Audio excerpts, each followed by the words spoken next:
นี่เด้จูดอะไรได้พอไม่ออกเอ้ยจูดอะไรนี่จูดอะไรนี่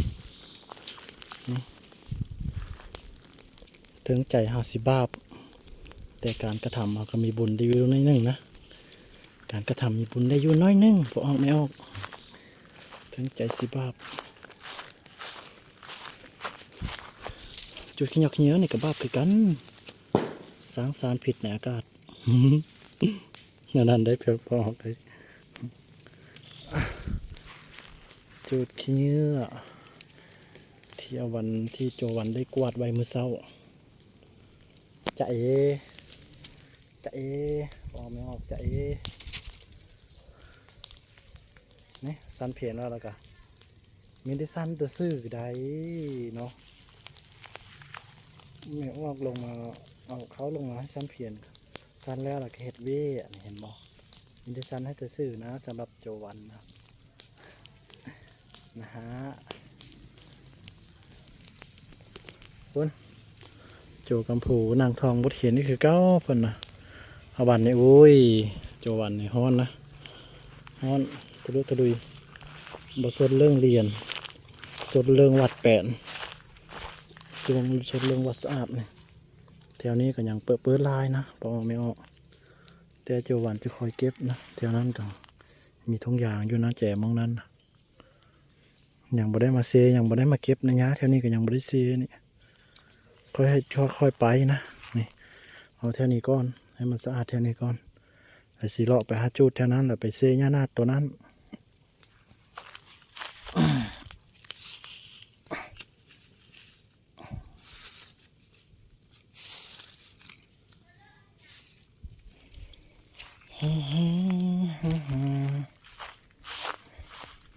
ถึงใจสิบาปแต่การกระทำกับบาปอยู่นิดนึงเอ้ยหอดเด็ดเปี้ยงเลย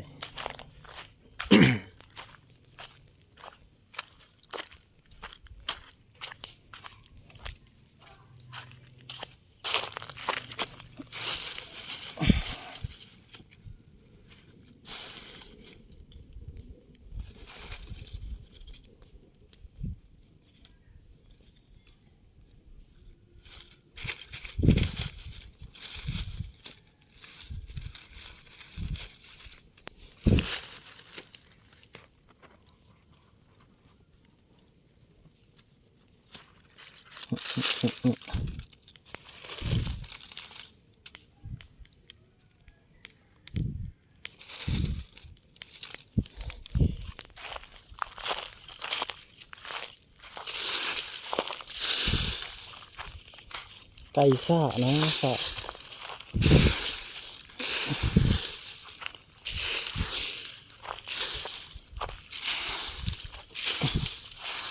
จะวันปลอดไว้ไม่ใช่ไก่ซ่านี่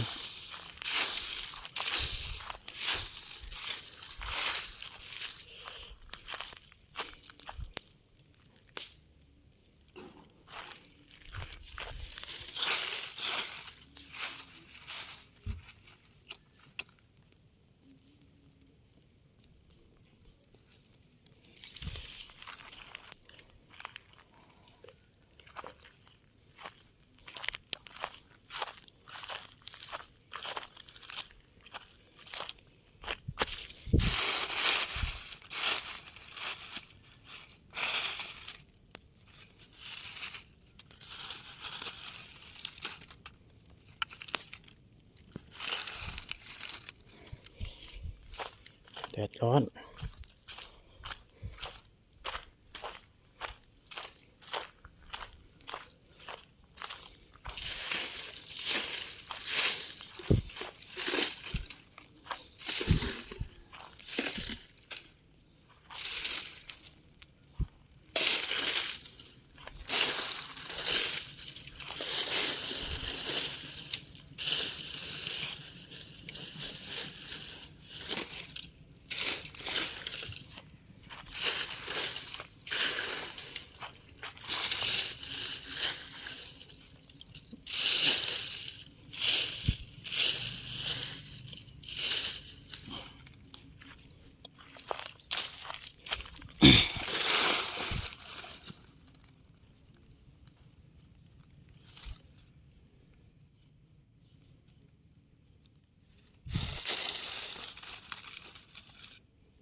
วันไปเบิดบานนี่ควันไปเบิดทั่วที่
ร้อนร้อนมากๆเลยมันลายอยู่ดิออกแมวแต่ก็สู้นะไม่รอแต่ก็ใจดี หานั่นไงตอนนี้อ๋อขวัญเต็มเดินวัดทุกคนพอไม่ออกทุกคนข้างขวัญเต็มเดินวัดเลยฮ่าคือวัดนี้มันก็หกมากๆนะพอเรามาอยู่แล้วก็เป็นเดี๋ยวน้อยนึงนี่พอโจจุดแล้วโจเอามาปัดมันก็จะแบบนี้นะพอเอาแมวมันก็จะเก้งแดงน้อยนึงแบบนี้นะขี้ไฟมันก็แตกกระจายไปได้แล้วมันก็เก้งวัดสะอาดแน่คอยอนามัยไปนะแต่ละมือ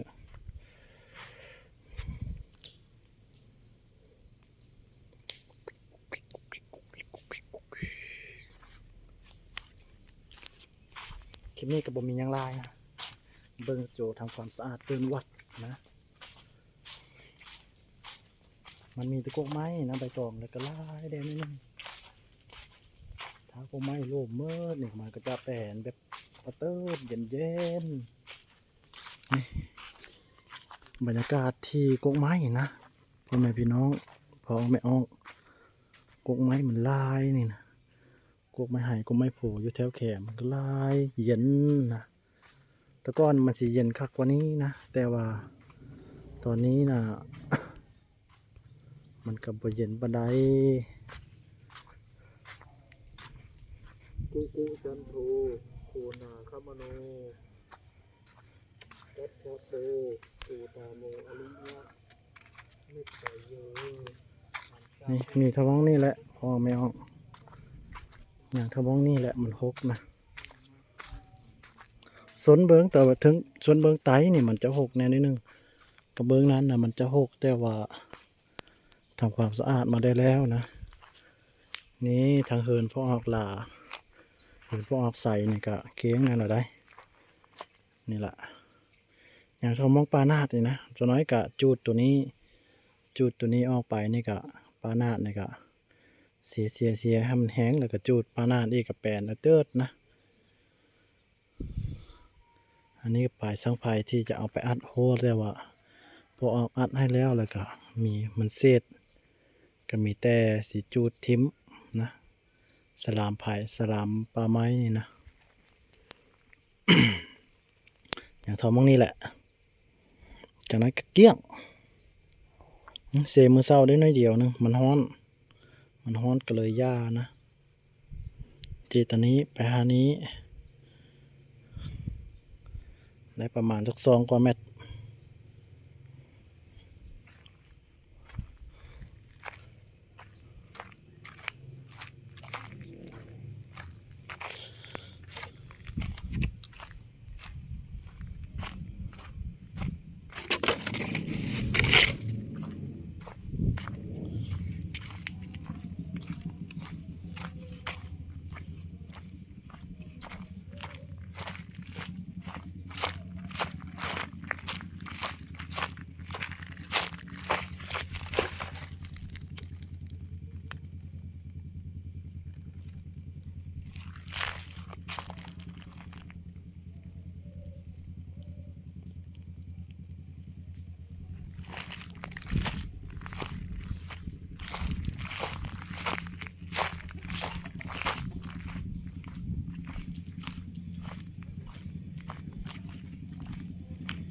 เสียงรถดังขนาด